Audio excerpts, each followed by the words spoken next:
Dr. Kerry Freedman is an art education warrior and is highly respected in the art education world. She has conducted much research about the use of technology in the art classroom, adjusting the current art curriculum, and most famously, her writing on the importance of visual culture. This will be discussed in greater detail later on in the paper. Considering her prestige, it comes as a surprise that not much is known about her personal life. She was born in Chicago, Illinois on July 21st, 1954. Her parents are Sally Ann Freedman and Arthur Jacob, and she is married to Douglas Gordon Boughton. Other than this basic information, not much information concerning her private life is available. Her professional career, on the other hand, is easily accessed. In high contrast to her personal life, Dr. Freedman's professional career is widely known, easy to research, and impressive. She sought after art education from the beginning of her post-high school academic career. She obtained her bachelor's and master's degree in art education from the University of Illinois Champaign-Urbana. She pursued and completed her doctoral work at the University of Wisconsin-Madison, which is also where she currently teaches as a professor. She has taught courses in, but not limited to, art-based educational programs, curriculum in art and design education, and doctoral seminars. She has written extensively on a wide variety of art educational topics. This is a quote. She has published over 100 articles and book chapters, and her work has been translated into multiple languages.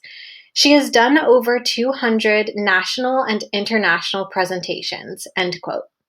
In addition to these articles, she has written 6 books.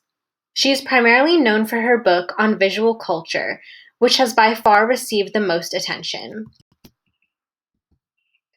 In addition to her incredible and extensive publishing repertoire, Dr. Freedman is the recipient of many honors.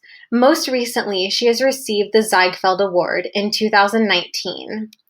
This is a prestigious and international art education award with a 3-pronged focus of scholarship, service, and leadership. This is a quote. The Ziegfeld Award is given annually to honor distinguished leaders who have made significant contributions to the national and international fields of art education, end quote. The Ziegfeld Award is quite the honor, and Dr. Freedman certainly deserves it. Dr. Freedman is absolutely exceptional. Within the art education world, she remains one of the most published. She has certainly created a name for herself. Her success and recognition are largely because of her critical and innovative thinking, and it is true that she is brilliant. However, we all stand on the shoulders of the incredible people who came before us. As remarkable as Dr. Freedman's contributions to the art education field are, she too has been influenced by previously existing schools of thoughts. Even her innovative thinking is still based on previously existing educational ideologies. Progressivism, pragmatism, and social reconstructivism strongly influenced Dr. Freedman's educational philosophy, as did specific educational figures such as John Dewey and June King McPhee. In order to understand these influences these ideologies and figures had on Dr. Freedman, we must first examine them individually.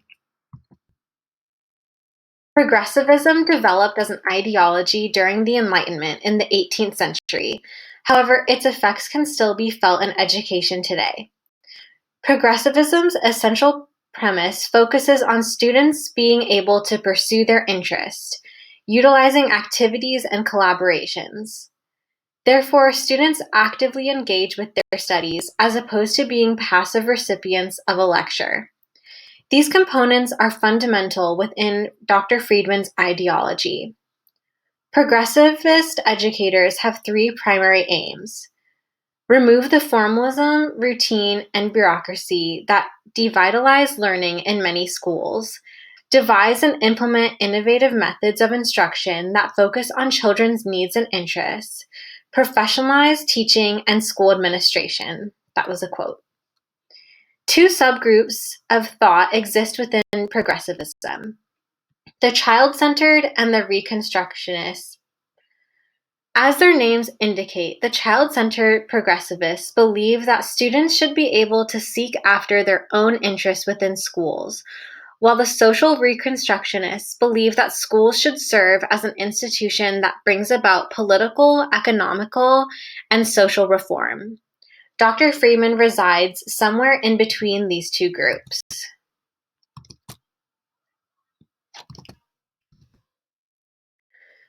Pragmatism developed in the United States in the early 20th century. Three individuals, Charles S. Peirce, William James, and John Dewey, mainly contributed to this ideology. However, John Dewey had the greatest academic influence, and therefore will be expanded upon. Progressivism and pragmatism have some ideological similarities, since pragmatism influenced progressivism. In both pragmatism and progressivism, children construct their own knowledge through their interactions, and their interest leads the curriculum. There are two key pragmatic components which directly relate to Dr. Freedman's educational philosophy: how people gain knowledge and an interdisciplinary curriculum. Pragmatism argues that knowledge is not metaphysical, but can be gained through experiences people have with each other and their environment. Schools should not be isolated from society, but should reflect the complexity of the outside world. Therefore, for pragmatists, it is essential that student experience and curriculum be interdisciplinary. John Dewey is a crucial figure to both pragmatism and progressivism. Therefore, he has an automatic influence on Dr. Freedman. His thought on art's relation to the public is perhaps the most specific and greatest example of his influence. And this is a quote.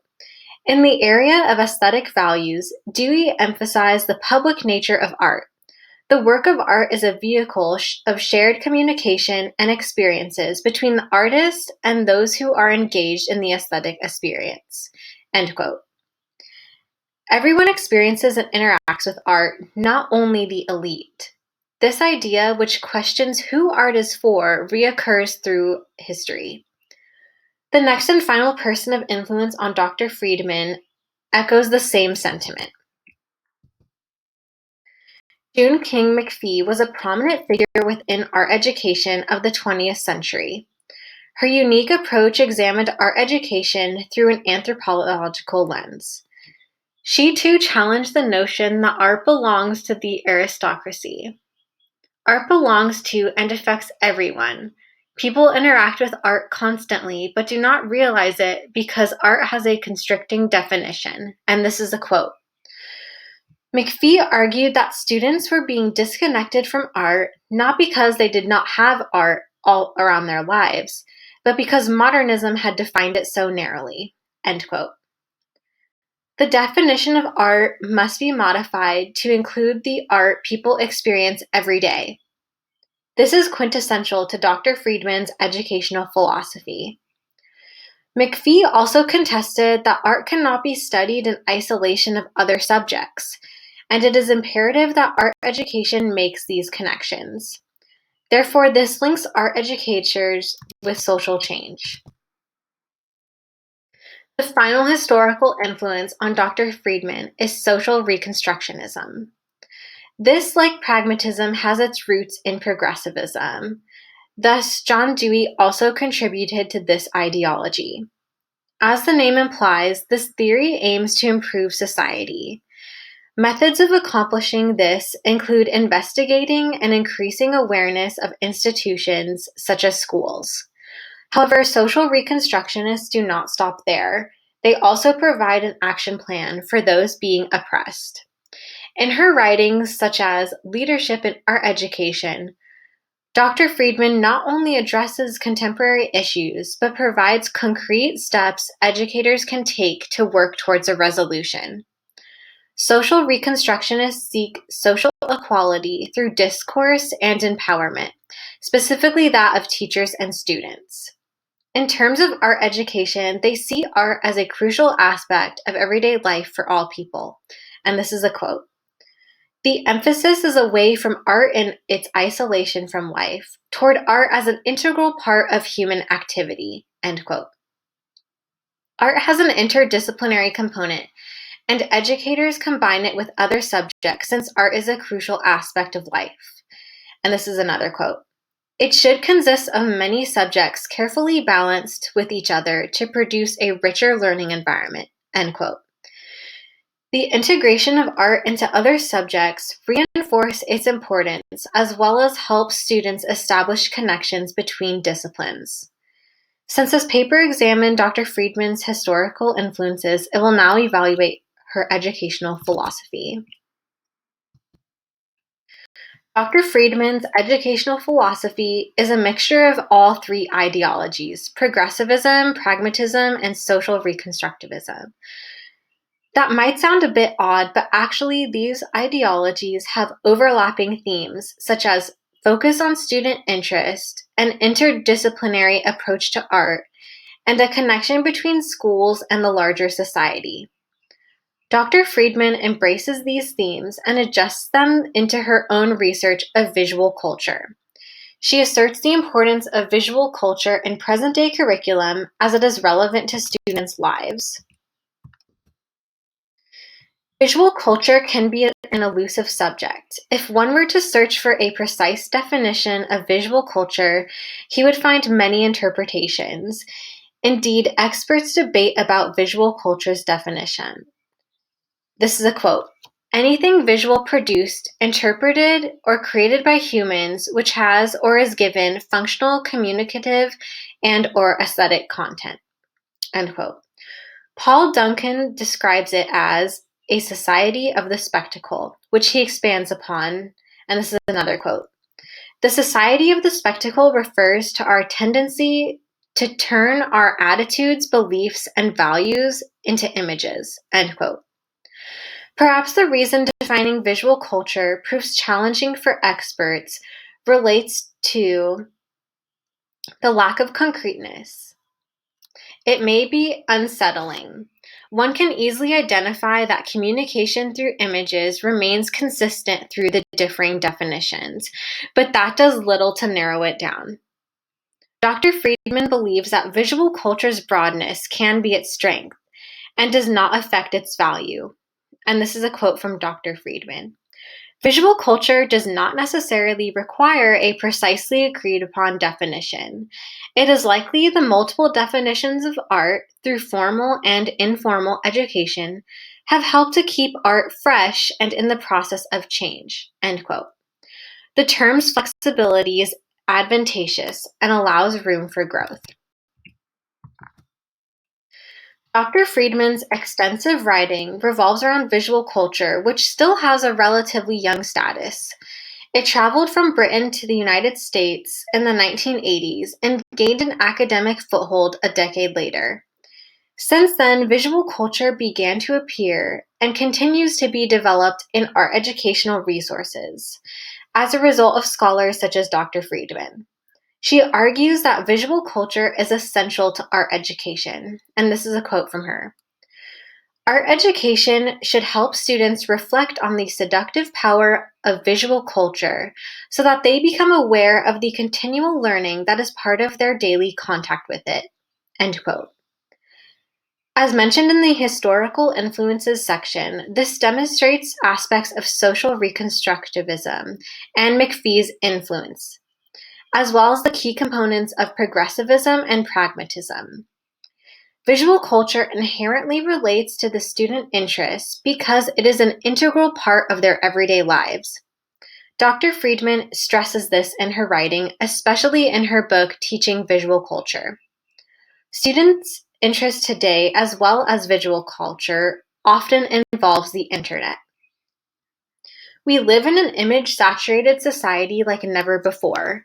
People of all ages constantly interact with images through various forms of media, and the commonization of cell phones and computers certainly contributes to this. Images are so easily acceptable with the internet, so much so that people can communicate using just images in the forms of memes. One can easily recognize that society is becoming increasingly more visual. Henceforth, there is a greater blend of life and the arts. Through visual culture, the boundaries between disciplines and across art itself collapses. Art no longer remains bound to the category of fine arts, but extends to the aspects of everyday life. As a result, students will feel more connected to art since they encounter it every day. And this is a quote by her. Fine art is still critically important, but it is only one form of visual culture worthy of study. Visual culture as a whole must be seen as real in the sense that it is a major part of everyday experience. End quote. Visual culture removes artificial boundaries between the arts. The connection between art and students' everyday experience demonstrates McPhee's and pragmatism influence discussed earlier. Not only does this visual culture integrate art and the everyday, but it also allows for an interdisciplinary approach to art education. Visual culture is interdisciplinary. Many examples of visual culture exist, but I would like to use memes specifically because it demonstrates this point well. Memes are images whose meaning depend on the allusion to something else, a movie, song, piece of art, etc. In this way, memes are interdisciplinary, as are other examples of visual culture. It is crucial that educators adopt an interdisciplinary approach, certainly not so students can understand memes, but so that they can have a richer academic experience. An education in visual culture must be thought of from an interdisciplinary and extradisciplinary position that allows information from inside and outside of school to be connected to school subjects. And that was a quote from Dr. Freedman. An interdisciplinary method allows for schools to connect the curriculum to outside information. Schools do not exist in isolation from the rest of society. Therefore, the curriculum should enable students to make connections not only between academic disciplines, but between school subjects and the outside world. When describing art education leadership, Dr. Freedman states, this is a quote, "It must connect the visual arts to a variety of societal aims as well as educational goals." End quote. This brings to mind social reconstructionism, which views art as a critical system of change. An interdisciplinary approach which allows students the chance to use art as a springboard to address societal issues. Dr. Freedman certainly has an incredible impact on the world of art education. Indeed, as a professor, she touches the lives of many students, but her extensive research allows her to impact future generations. As already established, Dr. Freedman has written and published many books and articles. Her most well-known piece of writing is her book, Teaching Visual Culture, Curriculum, Aesthetics, and Social Life of Art. I would like to draw attention to this specific book as it is arguably her crowning achievement. Many art educators utilize it, and it earned Dr. Freedman international recognition. And this is a quote about the book. Her book, Teaching Visual Culture, Curriculum, Aesthetics, and the Social Life of Art, is widely used and referenced nationally and internationally, and it is now a foundation for the art content test for teachers and educators in Illinois. End quote. Her other writings are equally valuable and deserve the same attention. Dr. Freedman is also the co-founder of the Art Education Research Institute. This virtual institute dedicates itself to visual arts research and scholarship, which opposes racism, classism, sexism, and other prejudices. And that was a quote from their website. It hosts annual symposium and serves as a fantastic resource for art educators to connect and share. Dr. Freedman is one of the most prolific art educators of our time, and she stands on the front lines of visual culture research. Progressivism, pragmatism, and social reconstruction and art educators such as John Dewey and June King McPhee influenced her educational philosophy, as Dr. Freedman focuses on student interest, interdisciplinarity, and social reform through the arts. Dr. Freedman not only strongly advocates for the integration of visual culture within art education, but she views it as the core of art curriculum. Art no longer remains bound to canvas or within the realm of fine arts. Art is woven throughout the daily life.